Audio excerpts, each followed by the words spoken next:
আয়াত ৮০ وَعَلَّمْنَاهُ صَنْعَةَ لَبُوسٍ لَكُمْ لِتُحْصِنَكُم مِّن بَأْسِكُمْ فَهَلْ أَنتُمْ شَاكِرُونَ।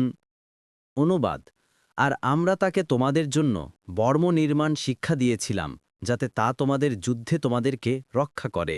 কাজেই তোমরা কি কৃতজ্ঞ হবে? তফসির ১ নং ফুটনোটে বিবরণ। এখানে লৌহ বর্ম বোঝানো হয়েছে, যা যুদ্ধে হেফাজতের জন্য ব্যবহৃত হয়। অন্য এক আয়াতে আছে, আমরা দাউদের জন্য লোহা নরম করে দিয়েছিলাম। সূরা সাবা ১০। আলোচ্য আয়াতে বর্ম নির্মাণ শিল্প দাউদ আলাইহিস সালামকে শেখানোর কথা উল্লেখ করার সাথে সাথে এর রহস্যও বলে দেওয়া হয়েছে, যাতে এই বর্ম তোমাদেরকে যুদ্ধে সুতীক্ষ্ণ তরবারির আঘাত থেকে হেফাজত করে।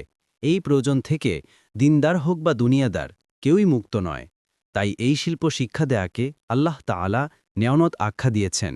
এ থেকে জানা গেল যে, যে শিল্পের মাধ্যমে মানুষের প্রয়োজন সম্পন্ন হয় তা শিক্ষা দেওয়া সওয়াবের কাজ, তবে জনসেবার নিয়ত থাকা এবং শুধু উপার্জন লক্ষ্য না হওয়া শর্ত।